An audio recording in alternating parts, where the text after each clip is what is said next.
तो इस वीडियो में हम करेंगे जितने भी आयोग है उन सबको पढ़ेंगे। ठीक है, आयोग परिधि मतलब संस्थाएं होती है, दो तरह की होती है। एक संवैधानिक संस्थाएं होती है और दूसरे टाइप की गैर संवैधानिक संस्थाएं होती है। ठीक है, और जो और उसके बाद गैर संवैधानिक जो संस्थाएं हैं वो दो प्रकार की होती है, जिसमें एक होती है सामितिक संस्थाएं यानी कि इंस्टीट्यूटरी बॉडीज। ठीक है, और एक होती है संविधानेतर संस्थाएं। अब इनका परिचय देखते हैं। ठीक है, संवैधानिक संस्थाएं क्या होती है? संवैधानिक संस्थाएं ऐसी संस्थाएं जिनका उल्लेख संविधान में है, जिनका संविधान में मेंशन किया गया है। ठीक है, उन्हें संवैधानिक संस्थाएं कहा जाता है। ठीक है, और इनमें किसी भी प्रकार के बदलाव के लिए संविधान संशोधन की आवश्यकता होती है। यानी कि जो संवैधानिक संस्थाएं होती है उनमें अगर आपको बदलाव करना है तो आपको कॉन्स्टिट्यूशन अमेंडमेंट करना पड़ेगा, यानी कि संविधान संशोधन की जरूरत होती है। और इन संस्थाओं के लिए संविधान में भाग और आर्टिकल का स्पेशली प्रावधान होता है। जैसे राष्ट्रीय स्तर पर जो इलेक्शन कमीशन ऑफ इंडिया है, यूनियन का जो सर्विस पब्लिक कमीशन है, union public service commission UPSC है, और जो कंप्ट्रोलर एंड ऑडिटर जनरल है सीएजी है। ठीक है, और राष्ट्रीय अनुसूचित जनजाति आयोग है, नेशनल शेड्यूल ट्राइबल कमीशंस। ठीक है, उसके बाद एनसीएसटी है, इनकी national schedule caste commissions, NCSC. ठीक है, उसके बाद राष्ट्रीय पिछड़ा वर्ग आयोग है। तो ये सभी राष्ट्रीय स्तर पर, राज्य स्तर पर भी होती है वो सारी। ठीक है, उसके बाद हम देखते हैं सामूहिक संस्थाएं। सामूहिक संस्थाएं क्या होती है? ऐसी संस्थाएं जिनका निर्माण संसद या विधानमंडल द्वारा कानून बनाकर किया जाता है। किसके द्वारा? ऐसी संस्था जिनका निर्माण संसद या विधानमंडल द्वारा कानून बनाकर किया जाता है, उन्हें सांविधिक संस्थाएं कहा जाता है। उन्हें क्या कहा जाता है? सांविधिक संस्थाएं। ठीक है, और इनका वर्णन भारतीय संविधान के किसी भी आर्टिकल में एवं भाग में नहीं किया गया। जैसे जैसे नेशनल लेवल पे राष्ट्रीय मानवाधिकार आयोग है। ठीक है, राष्ट्रीय महिला आयोग है, केंद्रीय सूचना आयोग है। ठीक है, उसके बाद राष्ट्रीय बाल अधिकार संरक्षण आयोग है, केंद्रीय सततता आयोग है। तो ऐसे ही ये होती है। ठीक है, राज्य में भी इस तरह की होती है। उसके बाद संविधान इतर संस्थाएं, यानी कि संविधान संविधान से इतर मतलब ऐसे ऐसे संस्थाएं जिनका उल्लेख संविधान में नहीं है, किंतु संविधान के जो आदर्शों का पालन जरूर करती है ये संस्थाएं। और इनका निर्माण मंत्रिपरिषद के द्वारा किया जाता है। किसके द्वारा किया जाता है? मंत्रिपरिषद के द्वारा उनका निर्माण किया जाता है। इसमें संसद या विधानमंडल के द्वारा कानून बनाने की आवश्यकता नहीं पड़ती है। जैसे राष्ट्रीय स्तर पर नीति आयोग देखते हैं, योजना आयोग है, राष्ट्रीय विकास परिषद है। ठीक है, ऐसे होती है। इसके बाद हम देखते हैं सर भारतीय निर्वाचन आयोग, इलेक्शन कमीशन ऑफ इंडिया के बारे में देखते हैं। ठीक है, इनकी जो स्थापना है वो कब की गई थी? मतलब सबसे पहले इनका किस संविधान के आर्टिकल में उनका प्रावधान है? तो आर्टिकल 324 के तहत संवैधानिक संस्था है और भारत के निर्वाचन आयोग का प्रावधान है। इसमें स्थापना हुई थी 25 जनवरी 1950 को। मुख्यालय हेडक्वार्टर नई दिल्ली में है। ठीक है, उसके बाद उसकी स्ट्रक्चर देखते हैं। एक मुख्य निर्वाचन आयोग दिखा है, दो अन्य निर्वाचन आयुक्त होते हैं। टोटल 3 मेंबर है। कितने? टोटल 3 मेंबर, एक निर्वाचन आयुक्त और दो अन्य निर्वाचन आयुक्त होते हैं, एक मुख्य आयुक्त होता है। ठीक है, इसके बाद नियुक्ति किसके द्वारा की जाती है? नियुक्ति राष्ट्रपति द्वारा की जाती है। कार्यकाल कितना है? 6 वर्ष या 65 की आयु जो भी पहले हो। ठीक है, या पहले 6 वर्ष कंप्लीट हो जाते हैं, या 6 वर्ष से पहले अगर 65 वर्ष कंप्लीट हो जाते हैं तो उनका जो कार्यकाल है समाप्त माना जाएगा। तो ये कार्यकाल है। ठीक है, वर्तमान में कौन है? ज्ञानेश कुमार है। कौन से में हैं? 26वें हैं। ठीक है, प्रथम मुख्य आयुक्त देखते हैं, सुकुमार सेन थे।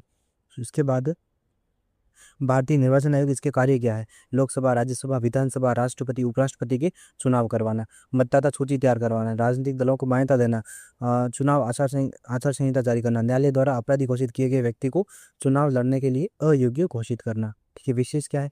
पहली महिला मुख्य चुनाव आयुक्त रमा देवी। ताराकुंडे समिति की जो तारकुंडे समिति है, इसका संबंध किससे है? तो चुनाव सुधार से है। ठीक है, ये इलेक्शन रिफॉर्म से। और राष्ट्रपति से संबंधित चुनाव से संबंधित विवाद का जो निपटारा है, राष्ट्रपति से संबंधित राष्ट्रपति के चुनाव से संबंधित जो विवाद होता है उसका निपटारा कौन करता है? सुप्रीम कोर्ट द्वारा किया जाता है। किसके द्वारा? सुप्रीम कोर्ट के द्वारा, ना कि इलेक्शन कमीशन ऑफ इंडिया के द्वारा। और वोट देने का अधिकार किसमें है? 326 में नियुक्त है। किसमें है? 326 में प्रावधानित है। और ये क्या है? विधिक अधिकार है। इसके बाद यूपीएससी देखते हैं। ये इसका प्रावधान 315 में है। ठीक है, संवैधानिक संस्था है, स्थापना 1926 में हुई थी, हेडक्वार्टर न्यू दिल्ली में है। स्ट्रक्चर एक अध्यक्ष होता है, 10 अन्य सदस्य होते हैं, टोटल 11 सदस्य होते हैं। टोटल 11 सदस्य होते हैं। नियुक्ति राष्ट्रपति करता है। कार्यकाल कितना? 6 या 65, या जो भी पहले हो। वर्तमान में अजय कुमार है। प्रथम अध्यक्ष सर रोजर बर्कर। इसका कार्य क्या है? संघ सेवाओं की नियुक्ति के लिए विभिन्न परीक्षाएं आयोजित करवाना, साक्षात्कार के माध्यम से चयन, सीधे भर्ती, पदोन्नति, प्रतिनियुक्ति यंत्रण के माध्यम से विभाग के आधिकारिक नियुक्ति करना। विशेष क्या है? यूपीएससी की प्रथम महिला रोज मिलियन व्यक्ति सरदार पटेल को अखिल भारतीय सेवा का जनक कहा जाता है। सिविल सेवा के लिए चुने जाने वाले पहले भारतीय कौन थे? सत्येंद्र नाथ टैगोर थे। ठीक है, पहली बार सिविल सेवा की परीक्षा भारत में इलाहाबाद में आयोजित कराई गई थी और नई अखिल भारतीय सेवा का प्रारंभ या सृजन करने की पहल राज्यसभा करती है। और वर्तमान में 3 अखिल भारतीय सेवाएं, आईएएस, आईपीएस एंड आईएफओएस। ठीक है, इसके बाद नियंत्रक और महालेखा परीक्षक एक नजर में देखते हैं। इनका प्रावधान 148 में किया गया है। एक संवैधानिक संस्था है नियंत्रक महालेखा परीक्षक का प्रावधान इसमें 148 में स्थापना 1858 में हुई थी। हेडक्वार्टर न्यू दिल्ली में है। संरचना केवल एक सदस्य होती है। कार्यकाल 6 या 65 जो भी पहले हो। नियुक्ति राष्ट्रपति द्वारा की जाती है। वर्तमान में संजय मूर्ति, प्रथम अध्यक्ष वी नरहरि राव है। इसके बाद नियंत्रक और महालेखा परीक्षक सीएजी की कार्य क्या है? भारत और राज्य की संचित निधि, भारत और राज्य की जो कंसोलिडेटेड फंड ऑफ इंडिया होती है या जो कंसोलिडेटेड फंड ऑफ स्टेट जो भी है उनकी होती है, उनके द्वारा किए गए जो व्यय है उनका एक्सपेंडिचर है, उनका क्या करना? लेखा परीक्षण करना, उनका ऑडिट करना। और भारत और राज्य के लोक सेवा सहित प्रत्येक राज्य की आकस्मिकता निधि के व्यय का लेखा परीक्षण करना। ठीक। और विशेष के को वॉच डॉग और गार्जियन ऑफ द पर्स भी कहा जाता है मध्य। ठीक है, ये पूरा नहीं। उसके बाद लोक लेखा निधि, पब्लिक अकाउंट फंड, इसमें ये पब्लिक का पैसा होता है जो सरकार के पास लोक लेखा में जमा होता है और समय आने पर उसे लौटाना पड़ता है। और अनुच्छेद आर्टिकल कौन सा? आर्टिकल 266(2) में तहत भारत और राज्यों के लिए इसकी व्यवस्था की गई। उदाहरण कर्मचारी जो भविष्य निधि है, एम्प्लॉय प्रोविडेंट फंड है, वो इसमें आता है। ठीक है, इसमें होता है। उसके बाद नेक्स्ट, नीति आयोग। नीति आयोग को एक गैर संवैधानिक एवं सामाजिक संस्था है। इसकी स्थापना योजना आयोग के स्थान पर की गई है। 1 जनवरी 2015 को की थी। हेडक्वार्टर न्यू दिल्ली है। संरचना में बहुसदस्य है। प्रधानमंत्री इनके प्रधान अध्यक्ष होते हैं। कार्यकाल मंत्रिपरिषद पर निर्भर करता है। कार्यकाल किसके? मंत्रिपरिषद पर निर्भर करता है। नियुक्ति मंत्रिपरिषद की सलाह पर नियुक्त की जाती है। किसके? मंत्रिपरिषद की सलाह पर नियुक्ति की जाती है। वर्तमान में नरेंद्र मोदी इनके अध्यक्ष है। और नरेंद्र मोदी जी और प्रथम जो उपाध्यक्ष है अरविंद पनगड़िया थे। प्रथम सीईओ सिंधु श्री खुल्लर और सुमन के बैरी वर्तमान उपाध्यक्ष है। और निधि छिब्बर वर्तमान सीईओ। निधि छिब्बर। नीति आयोग सहकारिता और राष्ट्रवाद के सिद्धांत पर आधारित है। नीति आयोग सहकारिता और राष्ट्रवाद के सिद्धांत पर आधारित है। नीति आयोग के मार्गदर्शक सिद्धांत सुशासन गवर्नेंस, ठीक है, समावेशिता, इंक्लूसिविटी, ठीक है, ग्राम विकास विलेज डेवलपमेंट, ठीक है, डेमोग्राफिक डिविडेंड, जनसंख्या के लाभांश, जन सहभागिता, पब्लिक का पार्टिसिपेशन, धारणीयता, सस्टेनेबिलिटी और अंत्योदय। नीति आयोग ने भारत और लोगों के सर्वांगीण विकास के लिए विजन, रणनीति और एक्शन एजेंडा निम्न वर्षों के लिए तय किया। विजन 15 वर्षीय नियोजन है और रणनीति 7 वर्षीय नियोजन है और एक्शन एजेंडा 3 वर्षीय नियोजन है। ये विजन कितने वर्षीय होते हैं? विजन लंबा होता है तो 10 से 15 मतलब 15 साल का होता है। जो रणनीति स्ट्रेटेजी होती है वो 7 वर्षीय नियोजन होता है। एक्शन एजेंडा ये 3 वर्षीय होता है, मतलब कुछ पैरो एक्शन। उसके बाद राष्ट्रीय मानवाधिकार आयोग, इनकी स्थापना 12 अक्टूबर 1993 को हुई थी। और मानवाधिकार संरक्षण अधिनियम 1993 की धारा 3 के तहत एक सांविधिक संस्था इंस्टीट्यूटरी बॉडी है और मानवाधिकार आयोग का गठन किया गया। इसमें स्थापना 12 अक्टूबर 1993 को हुई थी। हेडक्वार्टर नई दिल्ली में है। नियुक्ति राष्ट्रपति द्वारा की जाती है। प्रधानमंत्री की अध्यक्षता वाली एक चयन समिति होती है, उसकी सिफारिश को राष्ट्रपति के द्वारा नियुक्ति की जाती है। और कार्यकाल 3 या 70 वर्ष की आयु जो भी पहले हो, 3 वर्ष होता है, ध्यान रखना, मानवाधिकार का। और 70 वर्ष आयु होती है। ठीक है, और संरचना एक अध्यक्ष होता है, 4 पूर्णकालिक सदस्य होते हैं और 7 पदेन सदस्य होते हैं, यानी कि 7 और 4 11 और 12 सदस्य होते हैं टोटल मानवाधिकार में। ठीक है, इसके बाद वर्तमान में रामा सुब्रमण्यम में। और प्रथम अध्यक्ष कौन थे? रंगनाथ मिश्रा थे, रंगनाथ मिश्र। ठीक है, आयोग की कार्य क्या है? मानवाधिकार आयोग के उल्लंघन संबंधी मामलों की जांच करना, लोगों के बीच मानवाधिकार के प्रति जागरूकता फैलाना, मानवाधिकारों के क्षेत्र में शोध करना, इसे प्रोत्साहित करना, मानवाधिकारों के क्षेत्र में कार्यरत एनजीओ के प्रयासों की सराहना करना। विशेष एमनेस्टी इंटरनेशनल मानवाधिकार से संबंधित अंतर्राष्ट्रीय स्वयंसेवी संस्था है। 10 दिसंबर को विश्व मानवाधिकार दिवस मनाया जाता है। World of all human rights पुस्तक के लेखक सोली जे स्वराब जी है। 15 नवंबर 2016 को राष्ट्रीय मानवाधिकार आयोग का प्रथम पुरस्कार लघु फिल्म ब्लैक एंड व्हाइट को प्रदान किया गया। ठीक है, इसमें इसके बाद राष्ट्रीय महिला आयोग एक नज़र में देखते हैं। इनकी ये राष्ट्रीय महिला अधिकार अधिनियम 1990 की धारा 3 के तहत एक सांविधिक संस्था इंस्टीट्यूटिव बॉडी है। और राष्ट्रीय महिला आयोग राष्ट्रीय महिला अधिकार आयोग का गठन किया गया इसके तहत। ठीक है, स्थापना 31 जनवरी 1992 को हुई थी। हेडक्वार्टर न्यू दिल्ली में है और नियुक्ति के केंद्र सरकार द्वारा की जाती है। नियुक्ति किसके द्वारा? ये ध्यान रखना, केंद्र सरकार के द्वारा की जाती है, ना कि राष्ट्रपति के द्वारा। कार्यकाल कितना है? 3 वर्ष है, टेन्योर 3 इयर्स का। संरचना, एक अध्यक्ष होता है, 5 सदस्य होते हैं और एक सचिव सदस्य होता है। तो टोटल कितने हो गए? 7 सदस्य होते हैं टोटल। वर्तमान में कौन है? श्री विजया रहाटकर नवी है। ठीक है, प्रथम अध्यक्ष कौन थे? जयंती पटनायक। राष्ट्रीय महिला आयोग के अधिकारों से संबंधित मामलों की जांच करना और महिलाओं के क्षेत्र में शोध, अनुसंधान और जागरूकता फैलाना। ठीक है, विशेष मेरा दीदी से पूछो राष्ट्र महिला नामक पत्रिका का प्रकाशन राष्ट्रीय महिला आयोग के द्वारा किया जाता है। मेरा दीदी से पूछो और राष्ट्रीय महिला नामक पत्रिका। और राष्ट्रीय महिला आयोग का मुख्यालय किसमें? दिल्ली में निर्भया भवन के नाम से जाना जाता है। सरोजिनी नायडू के जन्म दिवस के उपलक्ष्य में प्रति वर्ष 13 जनवरी को, कब? प्रति वर्ष 13 जनवरी को राष्ट्रीय महिला दिवस मनाया जाता है। उसके बाद राष्ट्रीय बाल संरक्षण आयोग एक नज़र में देखते हैं। बाल अधिकार संरक्षण अधिनियम 2005 की धारा 3 के तहत सांविधिक संस्था राष्ट्रीय बाल संरक्षण आयोग का गठन किया गया। ठीक है, उसके बाद इसकी स्थापना 5 मार्च 2007 को की गई, मुख्यालय न्यू दिल्ली में। ठीक, और एक अध्यक्ष होता है, 6 अन्य सदस्य होते हैं और एक सचिव सदस्य होता है। टोटल 8 सदस्य होते हैं। कार्यकाल 3 वर्ष या 3 या 65 वर्ष जो भी पहले हो। ठीक है, अध्यक्ष का कार्यकाल ये। और जबकि सदस्य का पूछे तो कितना होता है? 3 वर्ष या 60 वर्ष जो भी पहले हो। 3 या 60, अध्यक्ष का 3 या 65 ज़्यादा है। केंद्र सरकार द्वारा महिला और बाल विकास मंत्री की अध्यक्षता वाले एक चयन समिति की सिफारिश पर की जाती है। किसके द्वारा? केंद्र सरकार द्वारा एक समिति बनती है, उसकी सिफारिश द्वारा। प्रथम अध्यक्ष शांता सिन्हा। ठीक है, सहाराम पहल राष्ट्रीय बाल संरक्षण आयोग द्वारा बीएसएफ जवानों के बच्चों को मनोसामाजिक परामर्श और सहायता प्रदान करने की ये पहल क्या है? सहारा पहल।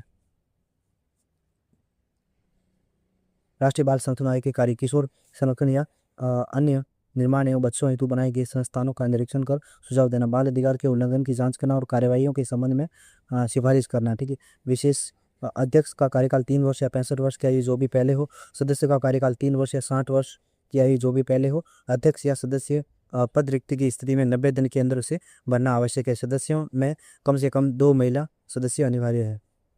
उसके बाद राष्ट्रीय अनुसूचित जाति आयोग। ठीक है, ये राष्ट्रीय अनुसूचित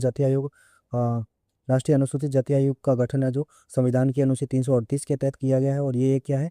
संवैधानिक निकाय। ध्यान रखना, संवैधानिक है। कैसा है? संवैधानिक निकाय। ध्यान रखना। ठीक है, स्थापना 19 फरवरी 2004 को की गई थी। हेडक्वार्टर न्यू दिल्ली में है और नियुक्ति राष्ट्रपति के द्वारा की जाती है। कोई भी समिति की सिफारिश पर नहीं की जाती, राष्ट्रपति की सिफारिश पर की जाती है। और कार्यकाल 3 वर्ष है। उम्र की कोई सीमा नहीं है। और अध्यक्ष होता है, एक उपाध्यक्ष होता है और 3 अन्य सदस्य होते हैं। टोटल आपके 5 सदस्य होते हैं इसमें। किसमें? राष्ट्रीय अनुसूचित जाति आयोग में। ठीक है, वर्तमान कौन है? श्री किशोर मकवाना है। प्रथम अध्यक्ष सुरेश भान थे। अनुसूचित जातियों के अधिकारों के हनन संबंधी विशेष शिकायतों की जांच करना, अनुसूचित जातियों के संरक्षण से संबंधित विषयों की जांच तथा निगरानी करना, जातियों के कल्याण के संबंध में परामर्श देना, नई जातियों को ठीक है, तो अनुसूचित जातियों के अधिकारों के हनन से संबंधित किसी विशेष शिकायतों की जांच करना। ठीक है, और अनुसूचित जातियों के संरक्षण से संबंधित विषयों की जांच और निगरानी करना। ठीक है, जातियों के कल्याण से संबंध में परामर्श देना, नई जातियों को अनुच्छेद 341 के अंतर्गत शामिल करने के लिए राष्ट्रपति को सलाह देना। विशेष राष्ट्रीय अनुसूचित जाति आयोग का मुख्यालय दिल्ली में स्थित है। इसके 12 क्षेत्रीय कार्यालय है। ठीक है, सामाजिक न्याय और सशक्तिकरण मंत्रालय इसके लिए नोडल एजेंसी का कार्य करता है। ठीक, उसके बाद राष्ट्रीय अनुसूचित जनजाति आयोग। ये राष्ट्रीय अनुसूचित जनजाति आयोग का गठन संविधान के अनुच्छेद 338 के तहत किया गया है। ये क्या है? संवैधानिक निकाय, कॉन्स्टिट्यूशनल बॉडी है। ठीक है, एक नज़र में 19 फरवरी 2004 को इसकी स्थापना की नई दिल्ली में। हेडक्वार्टर है और नियुक्ति राष्ट्रपति के द्वारा की जाती है और कार्यकाल 3 वर्ष का है। और अभी अध्यक्ष अंतर सिंह आर्य है और प्रथम अध्यक्ष कुंवर सिंह टेकाम थे। कौन थे? कुंवर सिंह टेकाम। ठीक, और अनुसूचित जनजाति आयोग के कार्य क्या है? राष्ट्रीय अनुसूचित जनजातियों के अधिकारों के हनन संबंधी किसी विशेष शिकायतों की जांच करना, अनुसूचित जातियों के संरक्षण से संबंधित विषयों की जांच तथा निगरानी करना, जनजातियों के कल्याण के संबंध में परामर्श देना, नई जातियों को अनुच्छेद 342 के अंतर्गत शामिल करने के लिए राष्ट्रपति को सलाह देना। विशेष देखते हैं राष्ट्रीय अनुसूचित जनजाति आयोग की क्षेत्रीय कार्यालय भोपाल में, रांची में, जयपुर में, शिलोंग में, भुवनेश्वर में, रायपुर में। 2 बार नियुक्त अध्यक्ष कौन? रामेश्वर राम। पर में एकमात्र महिला अध्यक्ष उर्मिला सिंह। राष्ट्रीय पिछड़ा वर्ग आयोग एक नज़र में। राष्ट्रीय पिछड़ा वर्ग आयोग का गठन संविधान के अनुच्छेद 338 के तहत 102 संविधान संशोधन से किया गया है। एक संवैधानिक निकाय है। 14 अगस्त 1993 को इनकी स्थापना हुई थी नई दिल्ली में, इसका हेडक्वार्टर है। नियुक्त राष्ट्रपति के द्वारा की जाती है, कार्यकाल 3 वर्ष का है। ठीक है।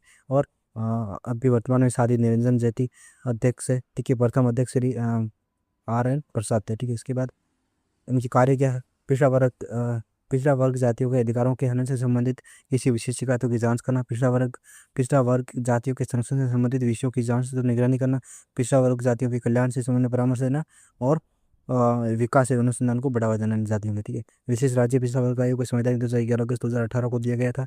अध्यक्ष एक अध्यक्ष, पैराध्यक्ष, मंत्री का दर्जा प्राप्त होता है। उपाध्यक्ष को राज्य मंत्री का दर्जा प्राप्त होता है। 3 अन्य सदस्य भारत सरकार के सचिव के समकक्ष होते हैं। और 1979 में मंडल आयोग का गठन किया गया था। और रोहिणी आयोग का गठन 2 अक्टूबर 2017 को किया गया था, जो इससे रिलेटेड है। ठीक है। इसके बाद केंद्रीय सूचना आयोग एक नज़र में। केंद्रीय सूचना आयोग अधिनियम, सूचना अधिकार अधिनियम 2005 की धारा 12 के तहत सामितिक संस्था एक इंस्टीट्यूटिव बॉडी है, और केंद्रीय सूचना आयोग का गठन किया गया था। ठीक है। उसके बाद 12 अक्टूबर 2005 को स्थापना की गई, नई दिल्ली में इसका हेडक्वार्टर है। नियुक्त राष्ट्रपति द्वारा की जाती है। प्रधानमंत्री की अध्यक्षता वाली एक चयन समिति होती है, उसकी सिफारिश पर की जाती है। कार्यकाल अधिकतम 65 वर्ष की आयु तक होता है। ठीक है। उसके बाद संरचना, एक मुख्य आयुक्त होता है और 10 अन्य आयुक्त होते, टोटल 11 सदस्य होते हैं। वर्तमान में राजकुमार गोयल 13वें हैं। ठीक है, अध्यक्ष, और प्रथम अध्यक्ष वजाहत हबीबुल्ला थे। ठीक है। केंद्रीय सूचना आयोग के कार्य, आयोग किसी व्यक्ति की शिकायत जो सूचना प्राप्त करने में असमर्थ रहा हो, या उसे सूचना देने से मना कर दिया गया हो, या फिर उसे गलत अथवा भ्रामक सूचना दी गई हो,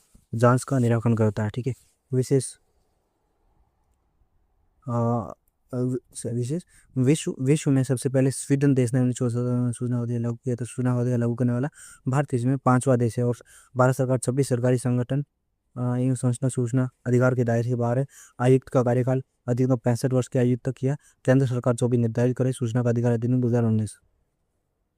उसके बाद केंद्रीय सतर्कता आयोग एक नज़र में। ये के संतानों समिति 1962 की सिफारिश पर केंद्रीय सतर्कता आयोग का गठन किया गया। और ये एक सामरिक निकाय का इंस्टीट्यूटिव बॉडी है, और स्थापना 11 फरवरी 1974 को की गई थी नई दिल्ली में। ठीक है। और इसमें नियुक्ति राष्ट्रपति द्वारा की जाती है। प्रधानमंत्री की अध्यक्षता वाली एक चयन समिति होती है, उसकी सिफारिश पर की जाती है अध्यक्ष की नियुक्ति राष्ट्रपति द्वारा। ठीक है। उसके बाद 4 वर्ष या 65 वर्ष जो भी आयु पहले हो। ठीक है। और संरचना, इसमें एक मुख्य आयुक्त होते हैं, 2 आयुक्त होते हैं, अधिकतम 3 सदस्य हो सकते हैं। ठीक है। अधिकतम दो आयुक्त होते हैं। ठीक है। वर्तमान आयुक्त है प्रवीण कुमार श्रीवास्तव, और प्रथम NS राव। ठीक है। प्रथम आयुक्त कौन थे? NS राव। इसके कार्य क्या है? सरकारी कर्मचारियों पर भ्रष्टाचार के आरोपों की जांच करना। किस पर? सरकारी कर्मचारियों पर। ठीक है। और सरकारी कर्मचारी के अपने अधिकार का दुरुपयोग करने पर जांच करना। आगे की कार्रवाई को CBI को सौंपना। ठीक है। विशेष केंद्रीय सतर्कता आयोग को वैधानिक दर्जा 11 सितंबर 2003 को प्रदान किया गया। CBC का कार्य आदर्श वाक्य, सत्यनिष्ठा और प्रतिज्ञा है। CBC का प्रतीक चिन्ह, डिजाइन और विनोय सरकार ने किया था। मध्य प्रदेश सतर्कता आयोग का गठन 1 मार्च 1974 को किया गया था। केंद्रीय सतर्कता आयोग द्वारा भ्रष्टाचार निवारण हेतु VIGE नामक पोर्टल शुरू किया गया। क्या? विगे। उसके बाद राष्ट्रीय हरित प्राधिकरण एक नज़र में। राष्ट्रीय हरित अधिकरण अधिनियम 2010 की धारा 3 के तहत सामितिक और अर्ध न्यायिक संस्था NGT का गठन किया गया। ठीक है। 2010 की धारा 3 के तहत राष्ट्रीय NGT और एक सेमी ज्यूडिशरी और सांविधिक संस्था है CTT। 18 अक्टूबर 2010 को इसकी स्थापना की गई थी। नई दिल्ली में इसका हेडक्वार्टर है। संस्था में एक अध्यक्ष होता है, एक न्यायिक सदस्य होते हैं 10-20, और विशेषज्ञ सदस्य होते हैं 10-20। और केंद्र सरकार द्वारा नियुक्त की जाती है, और कार्यकाल इनका 5 वर्ष होता है। अभी जस्टिस प्रकाश श्रीवास्तव अध्यक्ष है, और प्रथम अध्यक्ष लोकेश्वर सिंह पंटा थे। कार्य क्या है? पर्यावरण से जुड़े मुद्दों का प्रभावी और उनका जल्दी निपटारा करना, पर्यावरण सुरक्षा के प्रति जनता में जागरूकता और अभियानों का प्रचार करना, वनों एवं प्राकृतिक संसाधनों की सुरक्षा एवं संरक्षण करना, पर्यावरण से जुड़े विधानों की जांच रक्षा करना, किसी नागरिक के अधिकारों के हनन पर उन्हें आर्थिक सुरक्षा मुहैया करवाना। विशेष अध्यक्ष और सदस्यों का कार्यकाल 5 वर्ष होता है। यदि अध्यक्ष सुप्रीम कोर्ट का है तो 5 वर्ष या 70 वर्ष आयु जो भी पहले हो। यदि अध्यक्ष हाई कोर्ट का है तो 5 या 67, ठीक है, 67 वर्ष की आयु जो भी पहले हो। NGT के जरिए NGT द्वारा दिए गए आदेश या निर्णय अधिनियम के विरुद्ध सर्वोच्च न्यायालय में 90 दिनों के भीतर अपील की जा सकती है। कितने? 90 दिनों के भीतर अपील की जा सकती है। तो इस प्रकार ये आयोग हमारे पूरे हो गए। ठीक है।